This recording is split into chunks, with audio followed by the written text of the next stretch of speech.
Hello everyone, this is your third chapter, a wise lesson, and in previous video we have read about this chapter that this is a folk tale, and we have read about a God-fearing man and his wife, and his wife tells him a story about a dervish dervish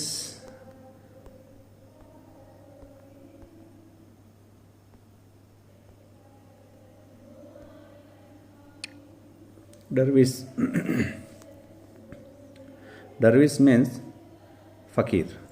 dervish फ़कीर जो मुसलमान फ़कीर जो होते हैं उनके बारे में बताया गया है, dervish of फ़कीर। And let's start. What did her wife wants to tell in this story? There was once a dervish in the service of a king. There was once a dervish in the service of a king. एक राजा की सेवा में एक बार की बात है, राजा के राज्य में, राजा के किले में एक दरवेश फ़कीर अपनी सेवाएं देता था। सर्विस मीन्स सेवाएं देना। The king used to give him a piece of cake and a bowl of honey daily. और राजा उसके बदले में उसे रोज़ एक पीस केक का और एक प्याला हनी का उसे रोज़ाना देता था। The dervish use to eat the cake. दरविश क्या करता था, उस ब्रेड केक को खा लेता था। And put the honey into a jar. Put the honey into a jar. और जो शहद था, शहद को वो एक जार में इकट्ठा कर दिया करता था। Which he always carried upon his head. जिसको कि वो अक्सर अपने सिर पर लेकर आया करता था।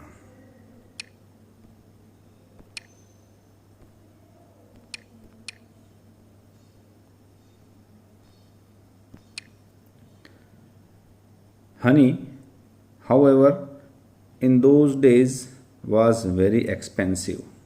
Expensive means costly, महंगा था। However, जैसा कि उन दिनों में हनी जो था वो काफ़ी महंगा था। मार्केट में अगर लेने जाएं तो उसकी काफ़ी कीमत थी।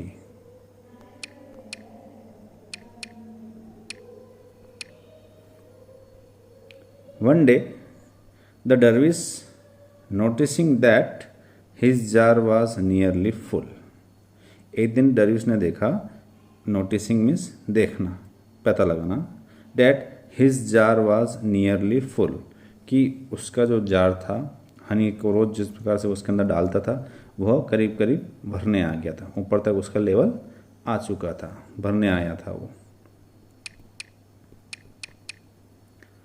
Thought of the high price his Honey would fetch him in the market. Thought of high price, यह विचार उसके दिमाग में आया कि इसकी कीमत मुझे अच्छी मिल सकती है। His Honey would fetch in the market, उचित मूल्य पर, अधिक मूल्य पर उसको वह बेच सकता है।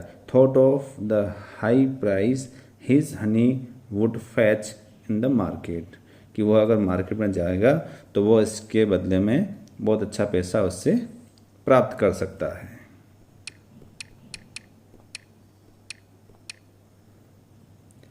I am going to sell my honey for a piece of gold. I am going to sell my honey for a piece of gold and buy 10 sheep. मैं अपने इस हनी को मार्केट में बेचने जा रहा हूँ for a piece of gold, कि मुझे उसके बदले में मैं उससे एक अच्छा सोना का पीस ले सकता हूँ।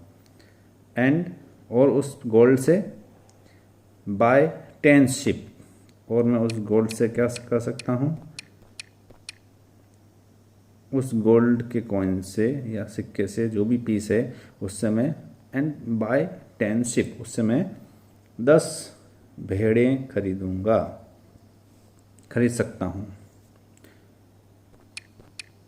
All of which is going to give birth to lambs, all of which is going to give birth to lamps.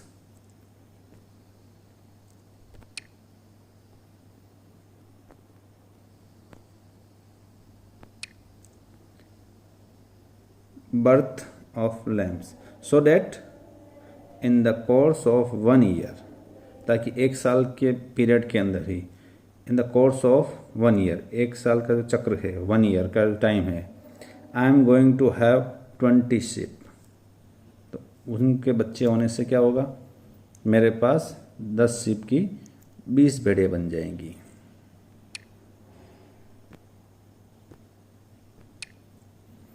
Then for sure their number will steadily increase, फिर क्या होगा, तेजी से उनकी संख्याएं बढ़ेंगी, steadily तेजी से, increase बढ़ना, then sure फिर निश्चित बात है, their number will steadily increase, फिर तेजी से नंबर उनका बढ़ना ही है, and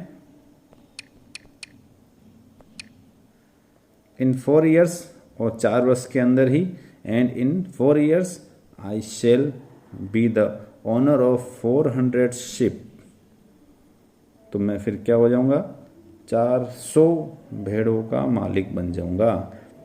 इन 4 years, 4 वर्ष के अंदर ही, I shall be the owner of 400 sheep।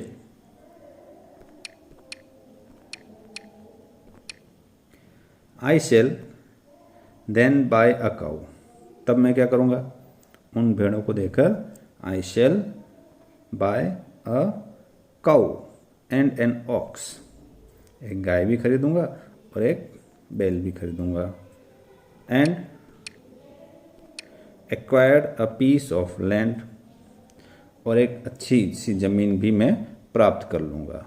उन 400 शिप को मैं बेचकर एक गाय, एक ऑक्स और एक अच्छी सी ज़मीन को भी मैं परचेस कर लूँगा, खरीद लूँगा। एक्वायर करना मतलब प्राप्त कर लूँगा।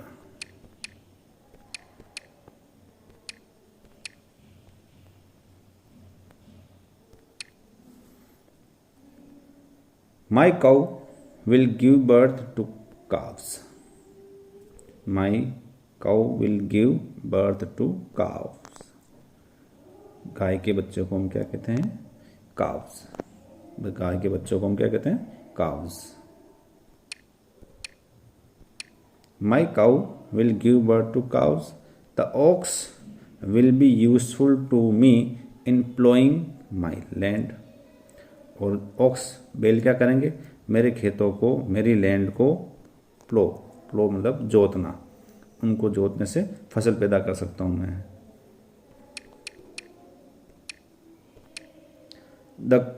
while the cows will provide me with milk, और साथ साथ में गाय मुझे दूध भी देंगी। In 5 years time the number of my cattle will have increased considerably, और इसी समय में, in 5 years time, 5 वर्ष के समय के अंदर ही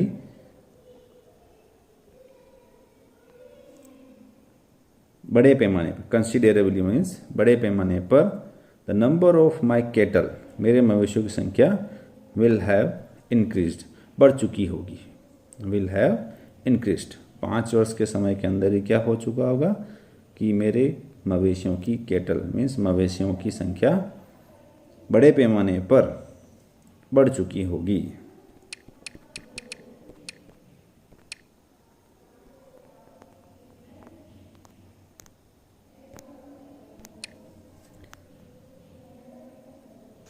and I shall be the possessor of great wealth, और तब मैं क्या हो जाऊंगा, बड़ी संपदा का पोसेसर, स्वामी बन जाऊंगा, मालिक बन जाऊंगा। देन आई शैल बी, होऊंगा, I shall be the possessor of great wealth. उसके बाद उस 5 वर्ष के पीरियड के अंदर मैं एक अच्छे से ग्रेट वेल्थ मतलब एक अच्छी संपदा का मैं मालिक, प्रोसेसर मीन्स मालिक बन जाऊंगा। I shall then build a magnificent house. I shall then build a magnificent house. Magnificent means शानदार, आलीशान मकान भी बनाऊंगा। एक्वायर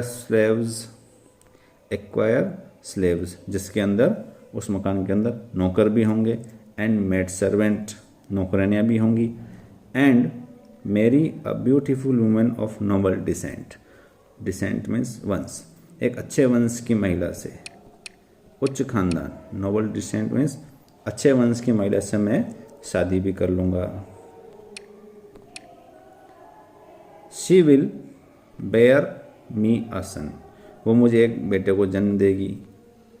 बेयर मीन्स यहाँ पर बेयर नाउन के रूप में देखा जाए तो भालू होता है, और वर्ब के रूप में देखा जाए तो यहाँ पर जन्म देने से है।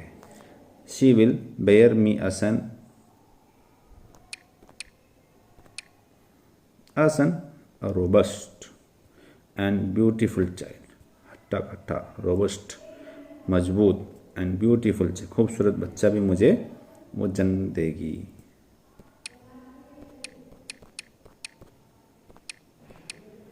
A lucky star will shine at the moment of his. A lucky star will shine at the moment of his birth. और उस बच्चे के जन्म के साथ ही एक अच्छा सा उदयमान भाग्यमान स्टार शाइन करेगा। A lucky star will shine at the moment of his birth। मतलब आसमान में जब मेरा बेटा जन्म लेगा तो वहाँ आसमान में एक अच्छा सा खूबसूरत तारा भी चमकता हुआ दिखाई देगा।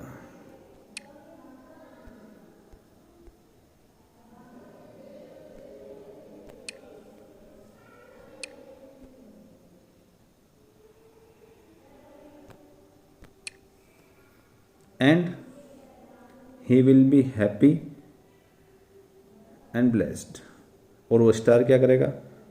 ही विल बी हैप्पी, उसको देख के मेरा बेटा प्रसन्न भी रहेगा, एंड ब्लेस्ड, और उसे बहुत सारे आशीर्वाद भी मिलेंगे। ब्लेस्ड शुभाशीष मिलना।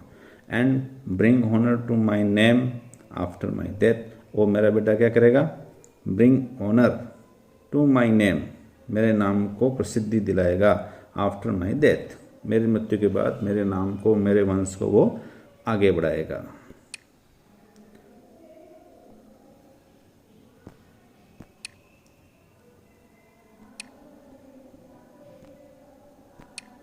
Should he however refuse to obey me, जैसा कि अगर वो मेरी बात को मानने से मना करेगा। हाउएवर कभी कभी, जब कभी भी, रिफ्यूज टू ओबे मी मेरे कहने को, मेरी बात को नहीं मानेगा। आई विल बीट हिम, तो मैं उसकी पिटाई करूँगा। I will beat him with this stick, इस डंडे से मैं उसकी पिटाई करूँगा। 10, जैसे कि ये दिख रहा है आपको 10। And the dervish was so caught up in his day dream, means अब वो क्या कर रहा था? दिन के समय के अंदर ही ये सब विचार कर रहा था, सपना देख रहा था। एंड द डरविश, वो जो फकीर था, was so caught up in his dream, वो अपने इस स्वप्न के अंदर इतना खोया हुआ था, दिन के स्वप्न के अंदर भी वो सो कोट अप, इतना लीन था उसके अंदर, that he raised his stick, कि उसने उस डंडे को उठा लिया, विच हिट द जार, जो जाकर उस हनी से भरे हुए जार को लगता है, एंड ब्रोक इट, और वह जार टूट जाता है।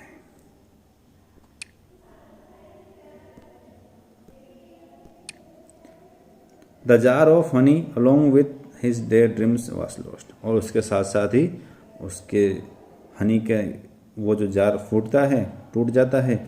तो the jar of honey along with his day dreams, जो सपना देख रहा था, वॉज लॉस्ट, हनी भी लॉस्ट हो जाता है, और उसका जो सपना चल रहा होता है, जो दिन के समय में भी जो सारे ख्वाब बना रहा होता है, वो भी सब लॉस्ट हो जाते हैं।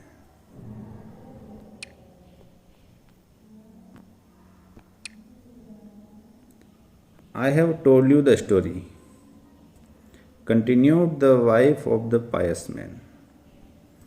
उस गॉड फेयरिंग मैन की पत्नी कहती है, I have told you the story, मैंने आपको ये स्टोरी सुनाई है, ये स्टोरी बताई है, just to give you a lesson, सिर्फ आपको एक मैसेज देने के लिए, आपको एक सबक सिखाने के लिए, आपको यह ज्ञान कराने के लिए।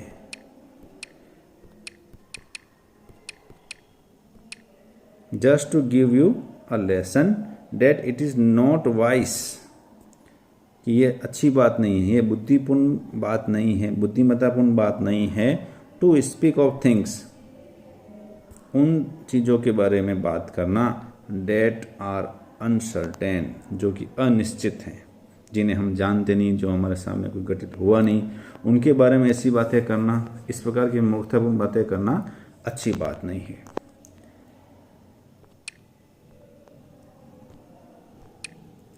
Remember the words of king Solomon, आपको राजा सोलोमन की बातों को भी याद रखना चाहिए। हु सेड, जिसने कहा था, do not boast, boast means सेखी बखारना या बढ़ चढ़ के बातें करना। Do not boast yourself, for you, जिसके बारे में, for you do not know, आप बिल्कुल नहीं जानते, what will happen to you next, आगे आने वाले समय में आपके साथ क्या हो सकता है, किसी चीज़ के बारे में क्या हो सकता है, उनके बारे में हमें जब तक कोई बात निश्चित रूप से हमें पता नहीं है, हमें ऐसी बातों के ऊपर सेखी नहीं बखेरनी चाहिए। ये किंग सोलोमन की बात को भी याद रखना चाहिए। So dear students, this is the completion of your chapter a wise lesson, and this lesson was given by a woman to her husband, that we should not boast for those words, for those things to whom we do not know what will happen in our next time. This is complete of your chapter, and you will write hard words given on page number 16, and try to find out answers of comprehension exercise A1 and A2 given on page number 17 in your textbook. Thank you.